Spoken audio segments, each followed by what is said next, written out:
Hello दोस्तों, नमस्कार। आपका मेरे चैनल प्रॉपर्टी इन्वेस्टमेंट एनालिसिस में स्वागत है। आज का हमारा टॉपिक प्रॉपर्टी के ऊपर रहेगा और वो भी गुड़गांव में। गुड़गांव में एक नया कॉन्सेप्ट गवर्नमेंट लेके आ रही है, जो हरियाणा गवर्नमेंट ने 1000 एकड़ का एक पैच को इस तरह डेवलप करने की प्लान बनाई है, जो दुबई और सिंगापुर के बिजनेस मॉडल की तरह इसको अपलिफ्ट करने की प्लान है। इसका फर्स्ट फेज़ लॉन्च कर दिया गया है और फर्स्ट फेज़ में करीब 125 एकड़ ऑक्शन होने जा रहा है। जो ऑक्शन की जो इसकी डेट है 19 मई 2023 है और इसकी अप्लाई डेट 1 मई 2023 है।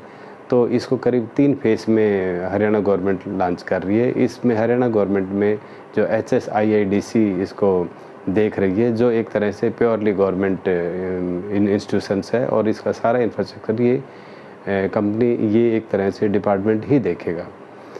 तो इसकी पहले हम बात कर लेते हैं कनेक्टिविटी की, और ये कहाँ पे लोकेटेड है। इसका लोकेशन 36-37 सेक्टर गुड़गांव में है। ये तो आप लोगों को पता ही होगा कि NH8 जो दिल्ली जयपुर हाईवे हम बोलते हैं, NH8 को जब ये द्वारका एक्सप्रेसवे जो नया बिल्टअप हो रहा है, ये जहाँ पे कट करता है, तो उसके आसपास ही उसके विदिन 3-4 किलोमीटर विसिनिटी में है और इसकी बहुत अच्छी कनेक्टिविटी है। इधर से जो गुड़गांव पटौदी रोड है वो भी इसको कनेक्ट करेगा, द्वारका एक्सप्रेसवे भी इसको कनेक्ट करेगा, NH8 भी इसको कनेक्ट करेगा। एक यूटिलिटी कॉरिडोर जो नया एक रोड, लोकल रोड बनाया है, वो भी इसको कनेक्ट करेगा।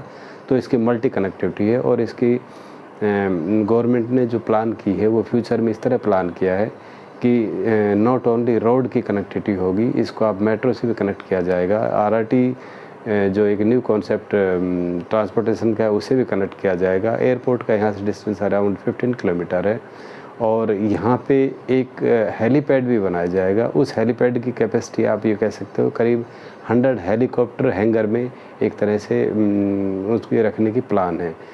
जो नियर बाई अगर कोई बिजनेसमैन विज़िट करना चाहे, या जैसे कि भैया जेवर एयरपोर्ट जाना चाहे या इधर उधर के लोकल किसी एरिया में जाना चाहे, तो हेलीकॉप्टर का यूज़ कर सकता है। ये बिज़नेस मॉडल एक तरह से बिल्कुल मॉडर्न उस पे होगा। इसका सारा जो इंफ्रास्ट्रक्चर, जो स्पेशली जो इसका आप कहोगे कि भाई इलेक्ट्रिसिटी, पाइपलाइन, ड्रेनेज सिस्टम, ये सारा टनल के माध्यम से होगा, जो पूरा अंडरग्राउंड होगा। इसमें जो कॉमर्शियल एक्टिविटी है वो करीब आप लगा लो कि 80% होगी, 20% रेजिडेंशियल होगा। और इसका कॉस्ट इतना ज़्यादा है कि आप अंदाज़ा लगा लीजिए कि इन्होंने फर्स्ट फेज़ जो ऑक्शन में रखा है 125-130 एकड़ के आसपास, उसी का ही 70,000 करोड़ रिजर्व प्राइस है।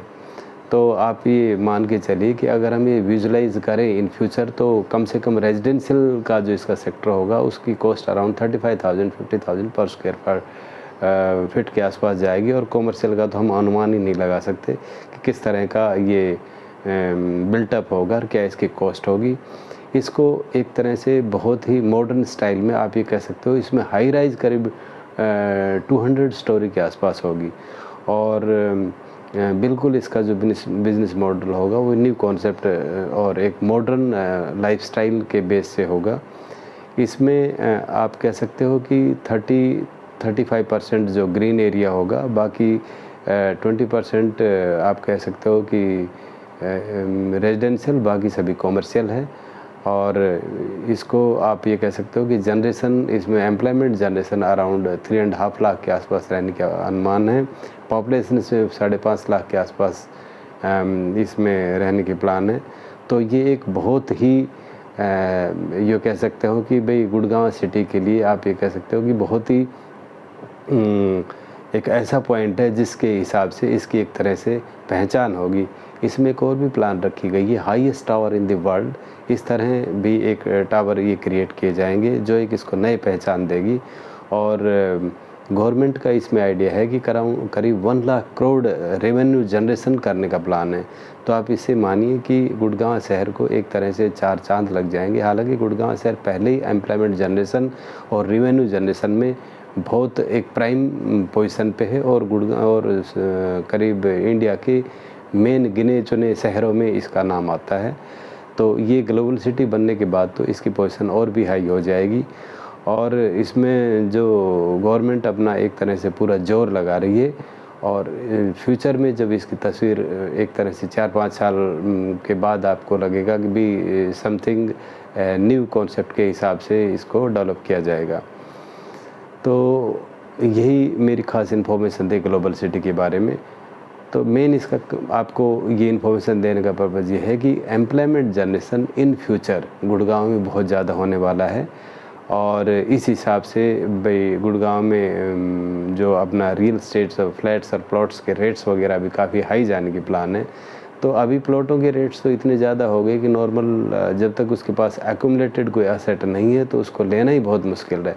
सैलरी पर्सन के रीच से बाहर है गुड़गांव में प्लॉट लेना, क्योंकि आप अंदाज़ा लगा लिए कि करीब एक तरह से 1,50,000 करोड़ 1,50,000 क्या पर स्क्वायर यार्ड के हिसाब तो यहाँ का एवरेज रेट है। तो किस तरह से एक सैलरी पर्सन लेगा। तो एक बहुत ही अच्छी अपॉर्चुनिटी जो न्यू जनरेशन के लिए, और आप ये कह सकते हो कि भाई जिसको घर की तलाश है तो फ्लैट वगैरह यहाँ पे बहुत ज़्यादा चॉइस है, जिसमें भी आप चाहे उस हिसाब से आप अपना सेलेक्ट कर सकते हैं, और एक तरह से अर्ली आप इसमें इस्टेब्लिश हो जाओ।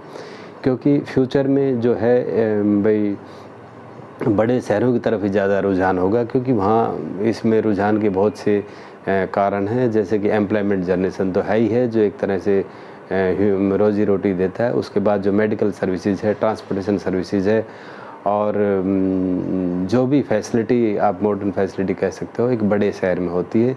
तो इस हिसाब से हर किसी को अपना छोटा मोटा अपनी कैपेसिटी के हिसाब से गुड़गांव में कम से कम नॉर्दर्न रीजन वालों को तो ख़रीद ही लेना चाहिए। और मैं तो ये कहूँगा कि नॉर्दर्न रीजन ही नहीं बल्कि आप पैन इंडिया के बेस पे देखोगे तो भी यहाँ पे प्रॉपर्टी लेने में कोई नुकसान नहीं है। तो प्लीज़ इसको थोड़ा सा विजुलाइज़ कीजिए, और विजुलाइज़ करके आप अपना कहीं न कहीं एक अच्छी लोकेशन पे और इन्वेस्टमेंट कीजिए। फ़िलहाल जो गुड़गांव में एक तरह से इन्वेस्टमेंट या भाई घर खरीदने की जो कैपेसिटी की मैं बात कहूँ तो यहाँ पे एक तरह से 1 BHK 15 लाख से लेके, और आप एक नॉर्मल हाउस आप ये कह सकते हो कि भाई 70-80 करोड़ का फ्लैट भी यहाँ पे अवेलेबल है। तो आप इस चीज़ को विजुलाइज़ करके अपने आप को इस्टेब्लिश करिए। फ्यूचर में ये बहुत ही प्रोमिनेंट शहर होगा, और आपकी एक रेवेन्यू जनरेशन और एक लाइफस्टाइल बढ़ने में एक अच्छा सहायक होगा।